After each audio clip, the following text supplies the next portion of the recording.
오늘 하나님과의 서원이나 결심이나 서약에 대해서는 2절에 보게 되면 깨트리지 말고 그가 입으로 말한 대로 다 이행해야 할 것이다, 이렇게 말씀하고 있는 것을 우리들이 읽었습니다. 민수기 30장에 나오는 이 서약, 서원에 관한 말씀은 민수기 6장에도 나오고, 그리고 레위기 27장에도 서원에 관한 말씀을 나와 있는 것을 읽어보게 되어집니다. 하나님과의 서원, 또는 인간적인 언어로 표현하면 하나님과의 약속은 반드시 지켜야 된다라고 오늘 성경은 여러 군데에서 말씀하여 주고 계십니다. 또한 인간끼리의 약속도 서로가 잘 지켜야 그 사람을 신뢰할 수 있고 그 사람이 좋은 사람이다, 이렇게 일반적으로 우리들이 생각하고 바라보고 판단하고 있지 않습니까? 하물며 하나님과의 약속, 영적인 약속인 서약에 대하여 분명하게 지켜야 되는 것에 대해서 오늘 성경 2절은 본질적으로 하나님에게 서약하고 결심하고 그리고 또한 약속한 것에 대해서는 반드시 지켜야 된다, 이렇게 말씀하고 있는 것을 우리들이 보게 되어집니다. 이 말씀대로 우리가 믿음의 길을 걸어가면서 하나님이 우리에게 주셨던 그 마음을 우리가 하나님 앞에 서원했던 것들이 있으면 우리들은 그것을 지켜야 됨은 우리가 기억하며 믿음의 삶을 생활해 나가야 된다라고 말씀하고 계십니다. 이 서원에 대한 성경 말씀들이 신구약 여러 군데서 많이 나오고 있는데, 잠언 20장 25절 같은 데 보게 되면 함부로 성급하게 서원하지 말아라 라는 말씀을 읽어보게 되어집니다. 잠언 20장 25절에 보면 함부로 서원하고 그 후에 살피면 그것이 사람의 덫이 되느니라 라고 말씀하면서 함부로 성급하게 서원하지 말아라 라고 말씀하고 있는 것을 보게 되어집니다. 또한 우리가 잘 아는 사사시대에 입다라는 사사가 암몬 자손과 싸워서 나라를 지키고 찾아오기 위하여 전쟁터에 나갈 때 우리가 다 아는 대로 내가 전쟁에 나가서 이기고 돌아오게 해주시면 내가 집으로 돌아갈 때 제일 먼저 나에게 찾아 나오는 사람을 하나님 앞에 제물로 바치겠습니다라고 서원하는 장면 우리가 다 아시죠? 그리고 전쟁에 이기고 집으로 돌아갔는데 무남 동료 딸이 앞에 나와서 자기를 맞이하고 찬양하더라. 그리고 옷을 찢고 울면서 하나님 앞에 통곡하는 입다의 모습, 그리고 하나님 앞에 서원했으므로 딸에게 내가 어찌해야 되느냐? 딸이 아버지가 그렇게 하나님께 서원했다면 내가 아버지 앞에 하나님께 약속한 아버지의 서원대로 저가 제물로 드리겠습니다. 그러나 한 일주일 동안 내가 사랑하는 친구들과 함께 하나님 앞에 나아가 특별한 시간을 가질 수 있도록 허락해 주세요. 그리고 그 소원을 입다와 딸이 지키는 그러한 안타까운 모습을 우리들이 사사기 11장에서 읽어보게 되어집니다. 이러한 것들이 서원은 하나님 앞에 반드시 지켜져야 된다. 반드시 지켜져야 되는 것이기 때문에 우리는 경솔하게 함부로 성급하게 해서는 아니 된다라고 말씀하여 주고 계십니다. 그러면서 오늘 3절에서 16절까지는 오늘 여자의 서원에 대해서 어떻게 해야 되는가라는 것에 대하여 자세하게 설명하고 있는 모습을 읽어보게 되어집니다. 특별히 3절에서 5절까지에 있는 말씀에 보면 3절에 보면 또 여자가 만일 어려서 그 아버지 집에 있을 때에 여호와께 서원한 일이나 스스로 결심하려고 한 일이 있다고 하자. 어린 여자아이가 서원한 일이 있게 되면 아버지가 그 서원한 것을 듣고 아무 말이 없다면 서원을 하나님께 반드시 지켜야 되지만, 그러나 5절에 보면 아버지가 그거를 들을 때 안 된다, 그렇게 하게 되면 하나님께 서원을 했다고 하더라도 서원을 지키지 않아도 된다. 이것이 3절과 4절과 5절에 나와 있는 어린 여자아이가 서원했을 때의 서원에 대한 하나님의 말씀입니다.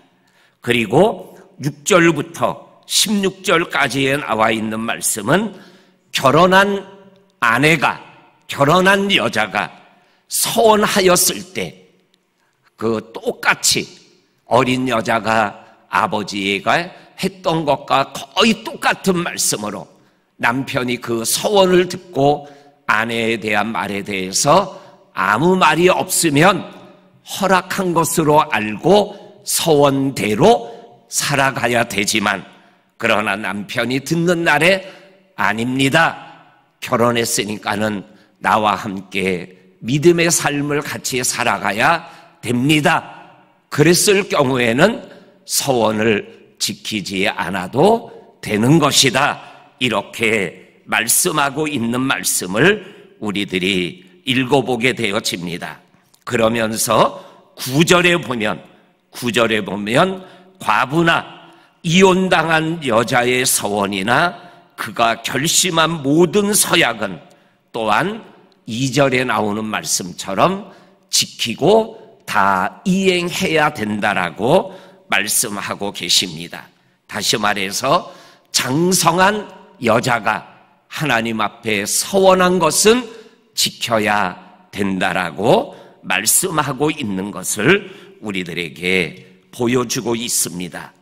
이러한 2절의 서원에 대한 본질적으로는 서원한 것은 지켜야 된다라는 거예요.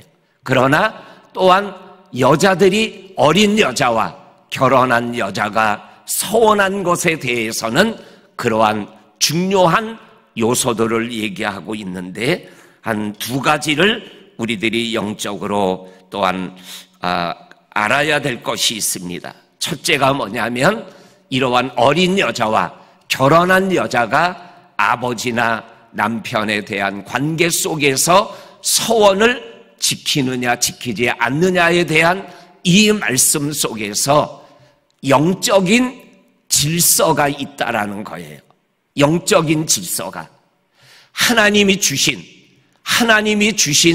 영적인 질서를 가지고 서원한 것을 우리들이 믿음의 삶을 생활해 나가야 된다라는 것을 우리들에게 말씀하여 주고 계십니다.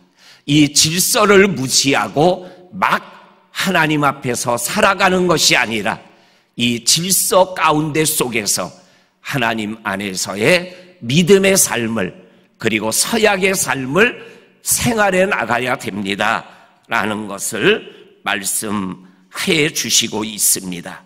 저와 성도님들도 이러한 영적인 질서 안에서 우리의 믿음의 길을 걸어가야 된다라는 것을 우리들이 기억하며 오늘도 믿음길을 걸어갈 수 있는 저와 성도님들이 될 수 있기를 간절히 원합니다.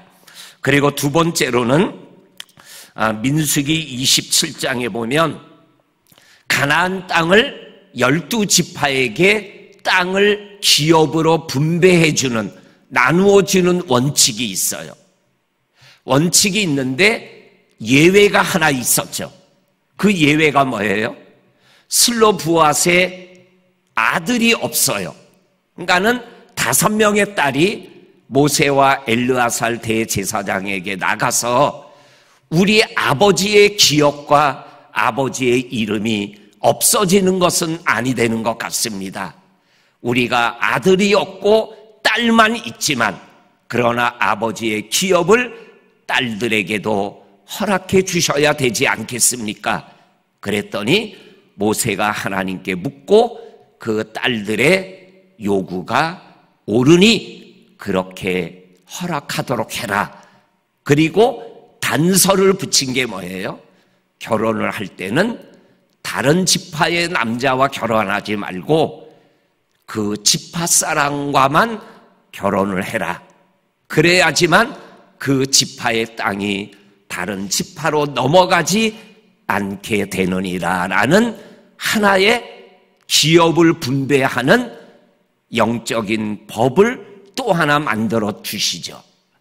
여기에 나와 있는 이 말씀도 그것과 비슷한 거죠. 일반적으로 남자가 서원한 것은 2절을 기준으로 서원을 반드시 지켜야 돼요. 근데 함부로 해서는 안 돼요.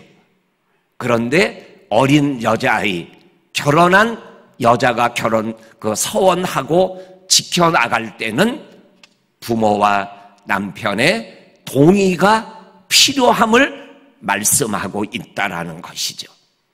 이것은 하나님께서 그 당시에 여성들의 어떠한 영적인 축복과 삶의 축복을 하나님이 인정해주고 받아주고 있었다라는 것이죠. 이거를 좀 더 영적으로 확대하면 마태복음에 예수님의 족보에 여인들의 이름이 올라가 있는 것과까지도 연결이 되어지는 축복된 말씀이죠. 이것이 아버지와 남편 밑에서 너희들은 행동해야 된다라는 강압적이고 부자연스러운 말씀이 아니라 하나님의 영적인 질서와 여인들과 어린아이들의 믿음의 삶을 더욱더 복되게 하는 하나님의 말씀이다라는 것을 우리들이 성경 전체를 통해서 확인하게 되어집니다. 이러한 하나님의 좋으신 마음을 우리들이 이 말씀을 통하여 확인하며 믿음의 길을 걸어가는 우리들 모두가 되기를 주의 이름으로 간절히 축복합니다. 아멘. 하나님 아버지 감사합니다. 이 새벽 미명에 주의 전에 나와 하나님을 생각하고 말씀을 듣고 찬양하며 기도하는 우리가 되고 내가 되게 하시니 감사합니다. 이날도 하나님의 날이 되게 하시고 이날도 하늘이 열리고 우리의 영이 열려 하나님과 우리가 교통하는 복된 날이 되게 하여 주옵소서. 또한 오늘 노인대학, 청춘대학이 있는 날인데 이날도 하나님께서 축복된 하루로 인도하여 주옵소서. 예수님 이름으로 기도하옵나이다. 아멘.